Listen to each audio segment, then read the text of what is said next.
అపారమైన శ్రేయస్సు గల నిధితో వ్యాపారాన్ని ఆశీర్వదిస్తుంది అనే అంశం మీద గ్లోబల్ పీస్ ఆడిటోరియం బ్రహ్మకుమారి శాంతి సరోవర్ షేర్లింగంపల్లి హైదరాబాదులో వ్యాపారం పరిశ్రమ అనుబంధ విభాగమైన బ్రహ్మకుమారీస్ ఆధ్వర్యంలో సెమినార్ శనివారం ఉదయం జరిగింది.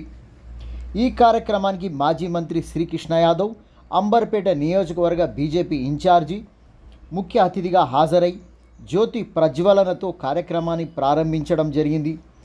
జీవితంలో అన్నీ ఉన్నా అన్నీ సాధించామని భావిస్తామని, రోజు ఏవో పనుల మీద మనుషులు తలమునకలై శ్రమిస్తుంటారని, జీవితంలో ఎంతో చేయాల్సి ఉందని, ఉరుకులు పరుగులుతో జీవితం కాలం గడుపుతున్న రోజులుగా తెలుస్తుంది.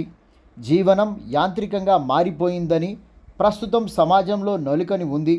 ఇలాంటి తరుణంలో బ్రహ్మకుమారీస్ అంతర్జాతీయంగా మానవ జీవితానికి, శాంతి ప్రశాంతమైన జీవన విధానానికి ఎన్నో రకాలుగా దోహదపడుతూ నేర్పుతూ సమాజాన్ని ఉద్ధరిస్తుంది.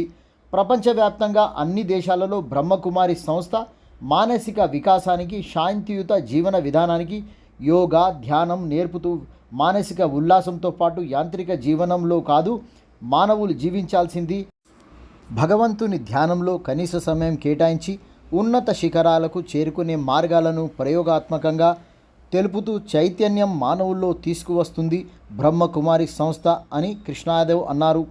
ఈ కార్యక్రమం చిన్నారుల సాంప్రదాయ నృత్యాలతో సభికులను ఆకట్టుకుంది.